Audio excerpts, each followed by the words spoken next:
Hello, everyone. Happy Friday afternoon. Google, what's that? I could do Alphabet, but not Google. Hey, George, good riddance to this market. Glad it's Friday. Yep. Raincoats for the puppy. It's going to start raining here really soon. Rained a little earlier, so I'm going to keep this shorter and not much to discuss besides the dollar. But it's going to start raining again soon, so I got to get the 5 doggies out for the walk. EPA now going on. The EPA is just insane. So that everything's ridiculous at this point. Everything's ridiculous. Let's just do a quick recap. Take a look for next week. Looks like we're still going to close slightly down even after the rip back up this afternoon. Like the panic buying with an hour to go. What else? The Michigan consumer sentiment numbers, preliminary were, these were bad. This I did trigger to sell off. First of all, the consumer sentiment dropping 7 points from previous. Inflation expectations of 5-year up to 3.2%. That is a pretty big bounce up. That is pretty big for long-term inflation expectations, and the market was not pleased with those numbers. We got Bullard and Jefferson speaking tonight, Cook speaking tomorrow. Next week, we have the regional indices like New York Empire State Manufacturing Index. Got some retail sales stuff, some industrial production. What else we have? We got some housing starts, Philly Fed numbers. See the more regional stuff. And you got Fed Powell on Friday, and you got options expiration. So, but overall, it's not a super busy week. There's a lot of little things, but not like, I mean, retail sales can move the market. You got some fair amount of Fed speak. But this market seems to, every little dip just seems that it wants to get bought. S&P 500, your mega caps pulling back. Google was up today. Sorry, Alphabet. Cyclical, some profit taking there. Utilities and energy were up. Fed watch is still 88% for a pause, and nothing's really changed between pause and then massive dropping of rates. Fear and greed still in greed, but let's just see how that closes up. Next week's earnings, not much Monday morning. Let's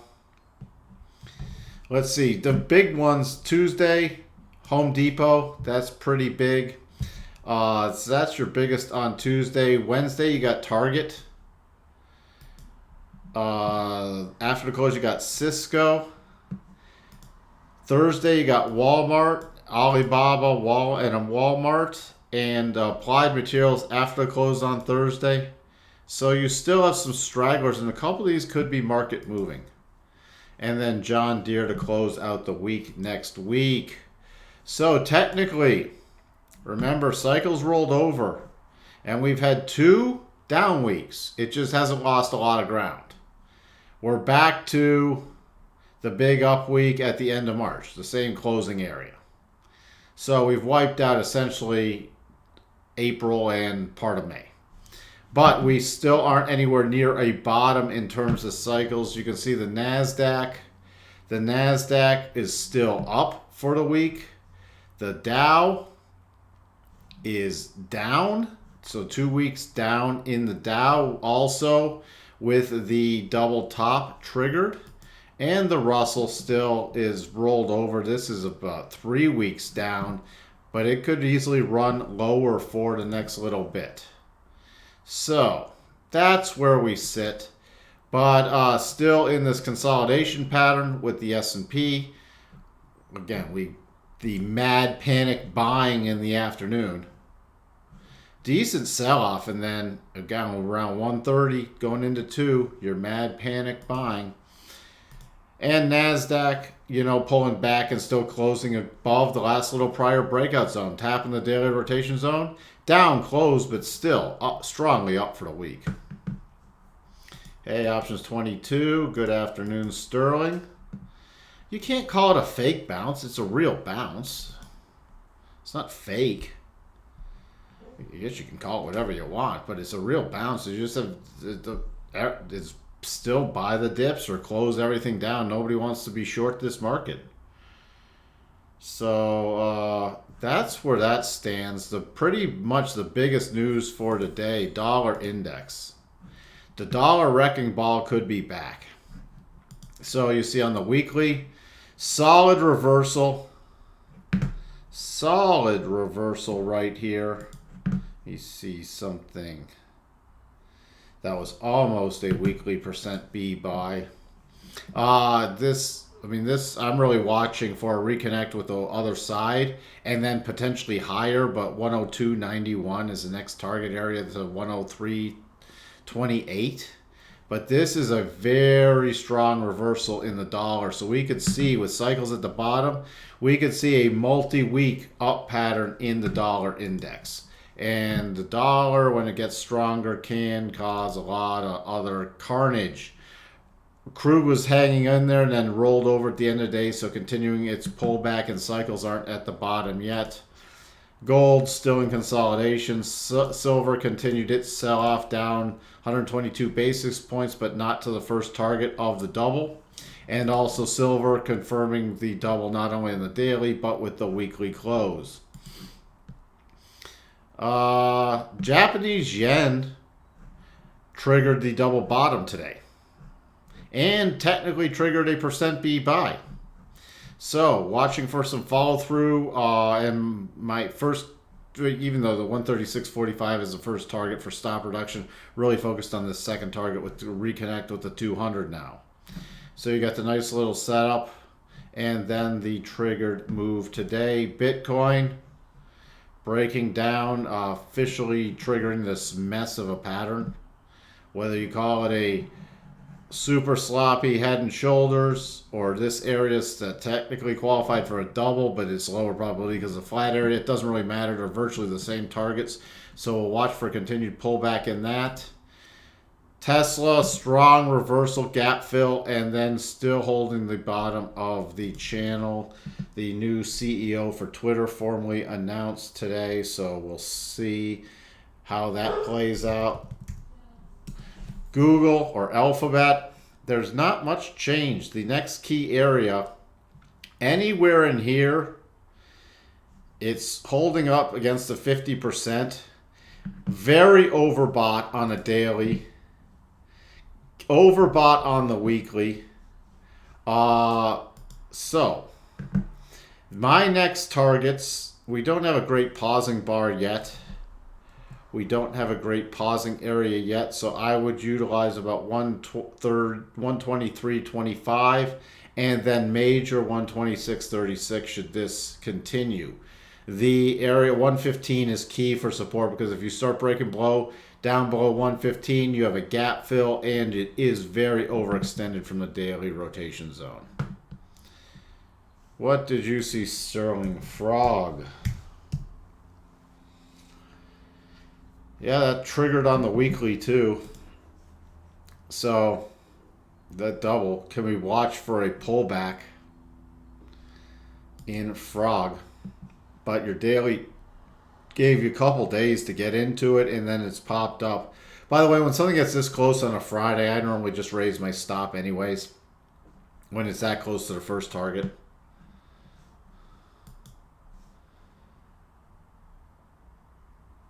Engulfing candle on NASDAQ daily chart. Yeah, it's an outside reversal candle. Outside day. But still, if it had closed below yesterday's low, would have been a lot more bearish candle. But this is just there's not much to read into that candle yet. Netflix on the weekly.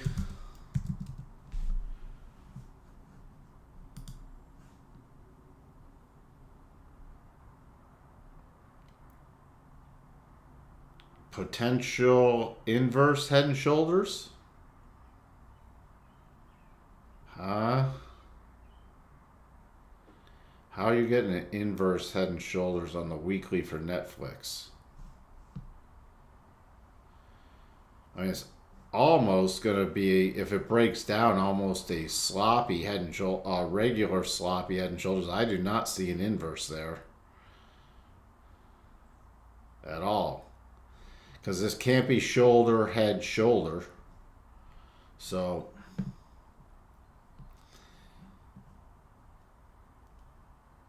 the greenback strikes back. Yep. I mean, the Netflix announcing cost cutting today. I'm just seeing if I missed anything on the daily. Nope. So that's really about it. I mean, Apple still holding up with the rotation zone. Tried to pull back again, but it's gone a whole bunch of nowhere. Microsoft still just grinding higher slowly, even with this pullback. But, you know, there's just, the trading's been really yucky.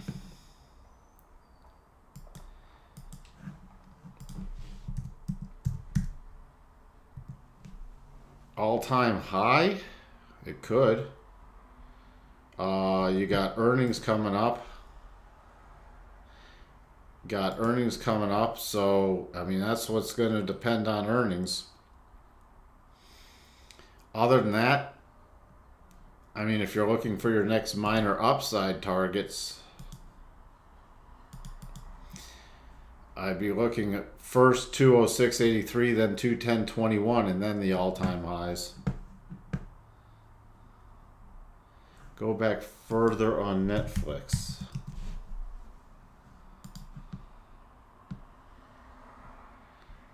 Big sell-off. I'm not seeing it. You can't call this shoulder this a head and this a shoulder. If that's what you're trying to do, no. Nope, that does not work. Does not work. So, no, there's not a fantastic pattern in there. Hey, John. MPW.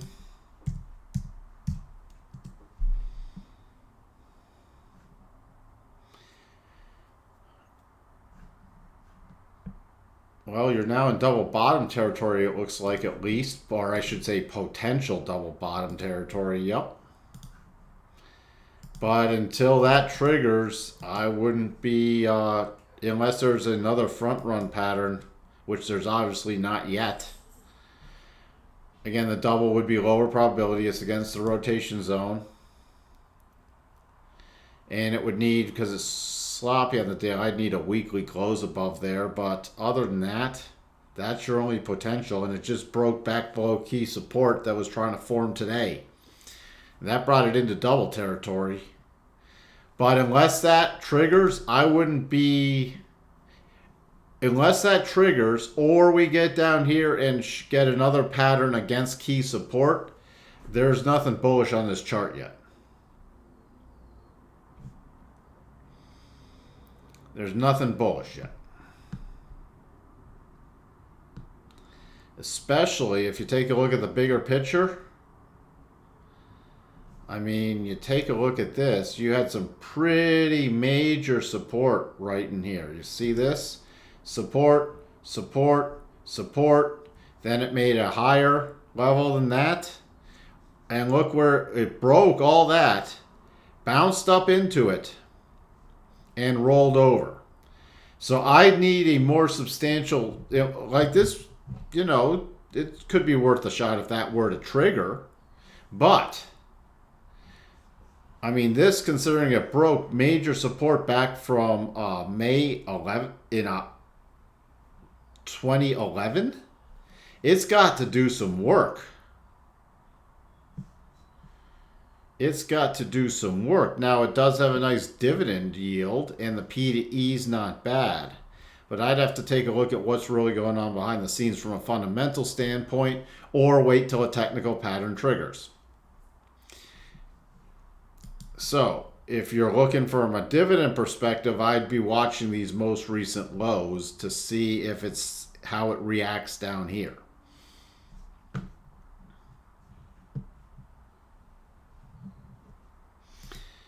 Well, the dollar, it's interesting because the dollar's still a flight to safety, even with a debt ceiling default.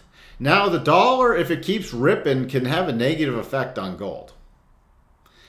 I know gold's been holding up. Gold is the last one that's holding up. So, and it finally got back to weekly cycle bottoms, but we'll have to see. It's just in consolidation. I don't have any great pattern right now.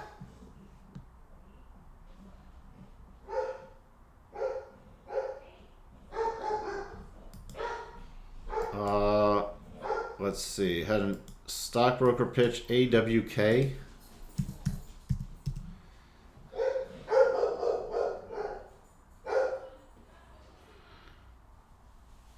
American Waterworks. I haven't looked at this in years.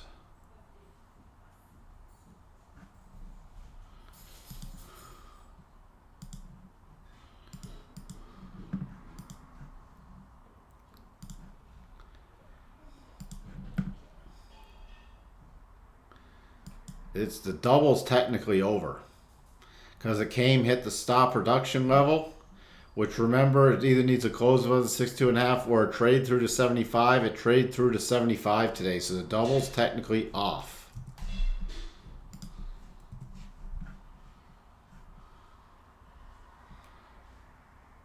I mean,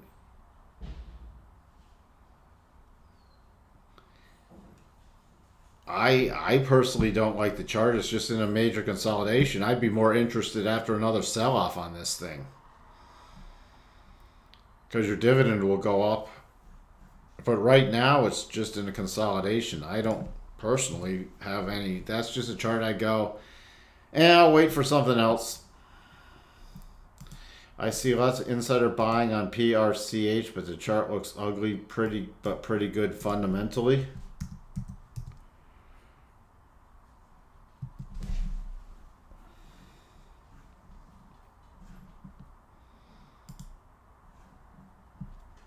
I mean, I don't know any fundamentals on this thing.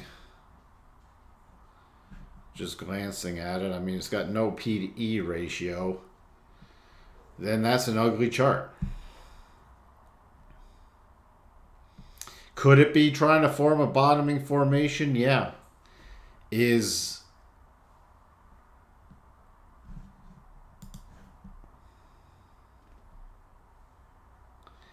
It's got some proving out to do. That's technically a monthly double bottom. But is there a buy signal before that?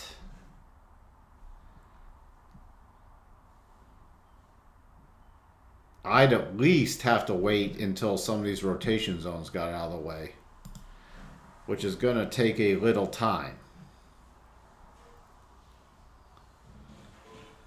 And it keeps missing earnings. So again, I'm taking your word there's lots of insider buying, but I'd have to do a lot deeper dive into something like this because that's an ugly, ugly chart.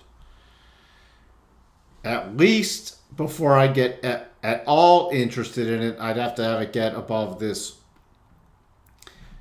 at least retest and hold above the 50. But then you're into the weekly rotation zone, so things can rotate down. So unless this is something that it was a long term, like I'll just accumulate something and hope the insiders are right, I don't have a pattern just yet until it gets really above 4.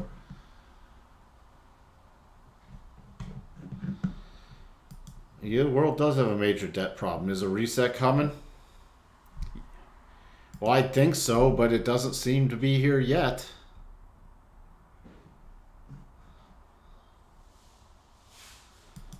You want SLV silver? By the way, if you're trading SLV, I'd recommend trading I'd recommend trading this one versus SLV. I'd recommend trading PSLV because it's physically backed.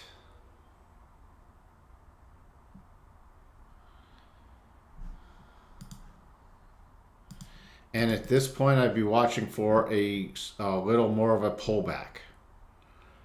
I like silver still long term. I mean, when silver drops down into this range, it's a nice buy from my perspective. But I'd be watching since this did trigger for a double for a continued pullback. And you also see it on...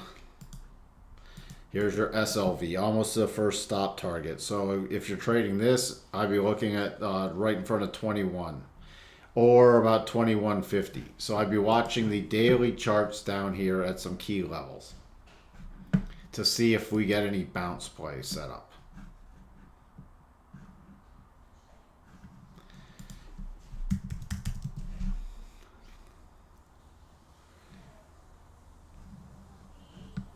Wow, that round tripped. Woof.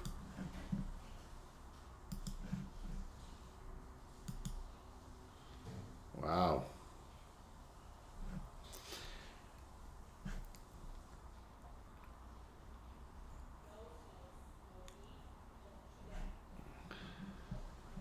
There's just not a... I mean, on the weekly, there's no bullish setup yet. That's a brutal gap off of earnings. Wow. So, I mean, if you start forming a stronger bottoming formation, it could be eventually a gap, at least a partial gap fill play. Nothing is triggered from my perspective yet.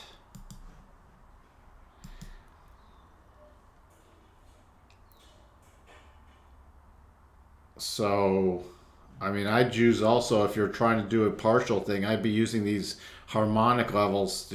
So I put up the most recent swing down. And if you're trying to play something, if it can get a break above possibly even, unless it forms a stronger bottoming pattern, which it does not have. But if it starts breaking above Wednesday's high, I'd be using like the 1249, 1375, and 15 levels as key areas, and I would not ignore before playing for a full gap. You have the breakdown.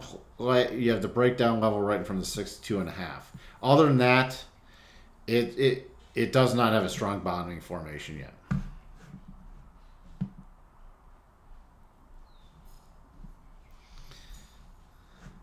Yeah, isn't that a good thing that he runs the biggest bank?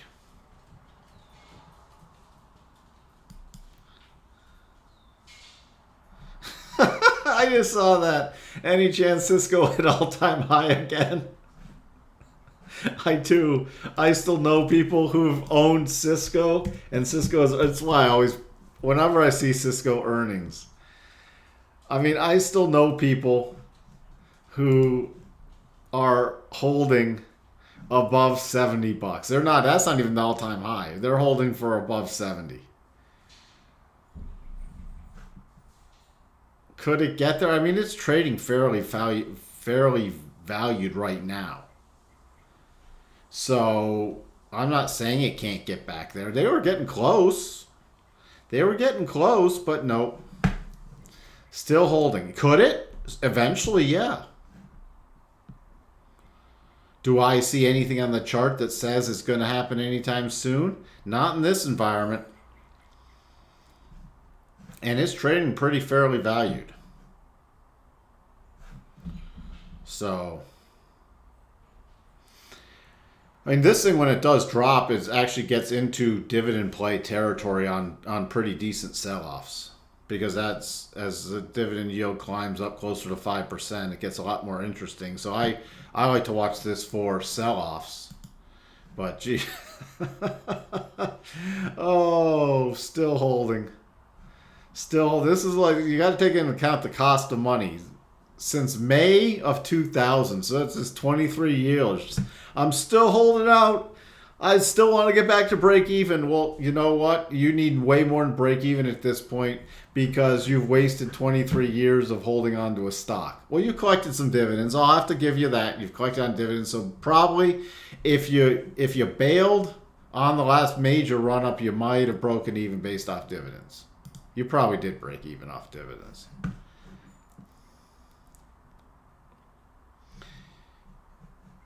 Well, yes. Well, IMDP's at 300. See, again, Cisco, I just gave you my thoughts. Especially on pullback plays, it can get interesting. Because, again, Cisco's not going anywhere. If you told me I had to buy Cisco at this price or AMD at this price, you just nailed it. I'd be buying Cisco at this price.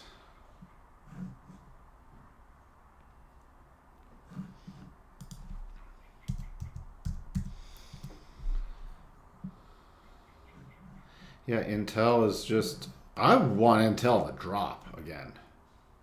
I want Intel back down here because they slashed their friggin' dividend. Ugh. So it's got to drop for me. All right. I'm going to wrap this up for now. Get the dogs out before the rain hits. Thank you for tuning in. And we will be back on Monday morning. Hope everyone has a wonderful weekend. You are welcome, Balaji. Did I miss anything from... oh, I did check. That was you, Balaji. CHGG. Again, with some of these stocks that are severely beat up, they could be forming long-term bottoms. But if they're going to be a good play, you can let a long-term bottom form. You don't have to be a hero and try to buy something just because it looks a lot cheaper. Because cheaper can continue to get cheaper. And remember, if we didn't have the handful of stocks holding up this market, it would be, the market would not be performing well as what we've covered earlier with the non-weighted versus weighted. Non-weighted could actually break key support next week, so that's what we'll keep watching. All right, with that, I will talk to everyone later. Bye for now. You're welcome, Charles.